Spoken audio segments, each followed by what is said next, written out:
Bienvenidos nuevamente. Durante esta clase virtual vamos a terminar de estudiar sistema respiratorio.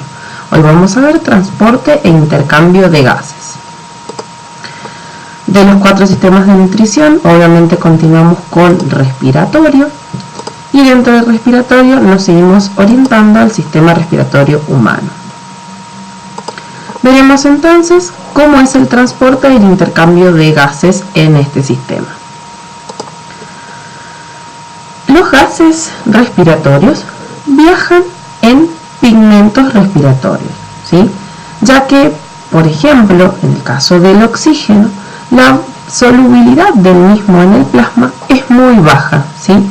Solo el 0,3% del oxígeno puede diluirse en el plasma y viajar en la sangre. Por eso es que necesitamos de pigmentos respiratorios que los puedan transportar. Uno de ellos es la hemoglobina, que es una gran proteína, ¿sí? Formada por 4 subunidades, ¿sí?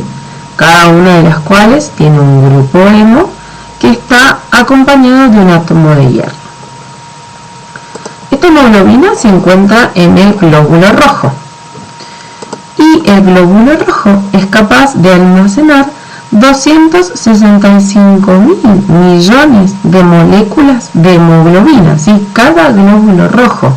Es por esto que la pérdida del núcleo del glóbulo rojo facilita, ¿sí?, el transporte de hemoglobina. Hay más lugar para estas moléculas de hemoglobina que prácticamente ocupan todo el glóbulo rojo.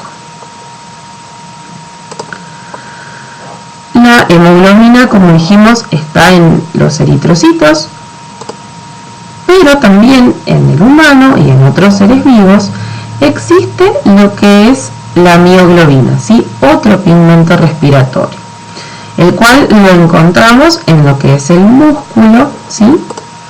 Y tiene mucha mayor afinidad por el dióxido de carbono que la hemoglobina, ¿sí? Por eso es el pigmento que actúa cuando el músculo queda deprivado de oxígeno, ¿sí? O sea que a bajas presiones parciales de oxígeno, como sucede en el músculo que se está ejercitando, la mioglobina es capaz de actuar. La hemoglobina puede asociarse y disociarse del oxígeno, ¿sí? Y esto, como lo muestran estas flechas del esquema, es una, digamos que función reversible. ¿Cuándo es que el oxígeno se asocia a la hemoglobina o satura la hemoglobina? Esto sucede a altas presiones, ¿sí?, parciales de oxígeno en los pulmones, ¿sí?, por ejemplo, que es en los tejidos donde vamos a encontrar las mayores presiones parciales de oxígeno, y se disocia del oxígeno, ¿sí?, o libera el oxígeno, en zonas donde la presión parcial es menor, ¿sí?, es baja, como puede ser en los tejidos del organismo que están en actividad y gastando oxígeno. Analicémoslo a través de una curva, ¿sí? Vamos a ver que en este gráfico, en el eje Y, tenemos el porcentaje de saturación, ¿sí?, del oxígeno en la hemoglobina, ¿sí?, o sea, cuánto oxígeno se une a la hemoglobina. Y en el eje de las X tenemos la presión parcial de oxígeno en milímetros de mercurio. A 100 milímetros de mercurio aproximadamente de presión parcial de oxígeno, que es lo que sucede en los pulmones, la hemoglobina se satura prácticamente al máximo, ¿sí?, al 100%, o sea, toda la hemoglobina está ocupada por oxígeno o está cargada de oxígeno. ¿Qué pasa a una presión parcial de oxígeno de 40 milímetros de mercurio, como sucede en los tejidos? O sea que aquí tenemos menos oxígeno o menos presión parcial del mismo, porque el oxígeno es consumido por estas células tisulares. Lo que sucede aquí con la hemoglobina es que no está saturada al 100%, ¿sí? Está saturada aproximadamente al 80%, ¿sí? Parte del oxígeno que esa hemoglobina lleva o transporta es cedido a los tejidos, ¿sí? Nunca la hemoglobina cede todo el oxígeno, ¿sí? Nunca llegamos a este punto. Siempre queda con un remanente de oxígeno o con algo de oxígeno unido. ¿Qué factores pueden afectar esta asociación y disociación de la hemoglobina? Bueno, el pH por un lado y la temperatura por el otro. ¿Qué pasa con el pH? Lo que sucede es que cuando el pH es alto, ¿sí? Como puede ser a los 7,6, ¿sí? La hemoglobina, ¿sí? A la misma presión parcial de oxígeno, que en este caso es 30, está saturada, por ejemplo, aquí a un 65%. Cuando el pH baja, por ejemplo, a 7,4, a los 30 milímetros de mercurio de presión parcial de oxígeno, la saturación es de 35, ¿sí? Ya no, de 45, ya no de 65. Y si se sigue bajando el pH, o sea, 7,2, por ejemplo, a esos 30 milímetros de mercurio de presión parcial de oxígeno, la saturación es de 35, ¿sí? O sea que podemos decir que a pH más alto, ¿sí? Como por ejemplo es esta curva de pH 7,6, la hemoglobina se va a saturar más o va a estar más cargada de oxígeno, ¿sí? O también podemos decir que a pHs más básicos sucede esto de que la hemoglobina se satura más. ¿Qué pasa con la temperatura? Pasa algo inverso, ¿sí? A mayores temperaturas, ¿sí? La hemoglobina se satura menos, ¿sí? A bajas temperaturas es que va a saturar más y más rápidamente. Bien, la asociación y la disociación de la hemoglobina con el oxígeno, como ya estuvimos diciendo, depende de la presión parcial de oxígeno del plasma sanguíneo. En los alveolos, que hay una presión parcial de oxígeno muy alta, la hemoglobina se va a asociar con el oxígeno, ¿sí? Y en los tejidos, donde la presión parcial del oxígeno es baja, la hemoglobina se va a disociar del oxígeno, ¿sí? Va a ceder ese oxígeno a los tejidos.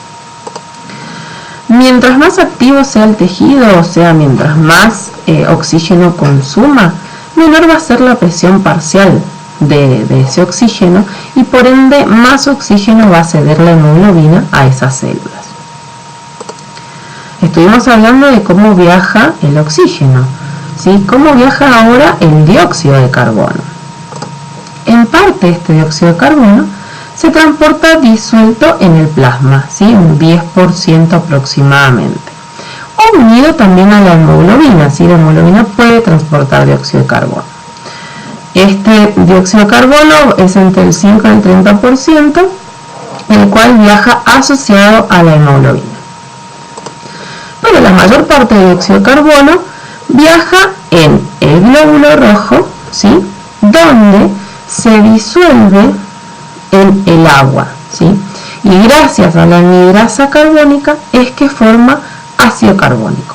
Este ácido carbónico, siempre dentro del eritrocito, se convierte en bicarbonato, ¿sí? Y en protones, o se disocia en bicarbonato y en protones. ¿Qué pasa en los tejidos y qué pasa en los alveolos? En los tejidos, como hay una gran presión parcial de dióxido de carbono, este va a pasar a la sangre, ¿sí? Y es allí donde va a introducirse en el glóbulo rojo, se va a combinar con agua, va a formar ácido carbónico y este ácido carbónico se va a disociar en bicarbonato y en protones. ¿Y qué pasa en los alveolos? En los alveolos hay una presión parcial de dióxido de carbono muy baja.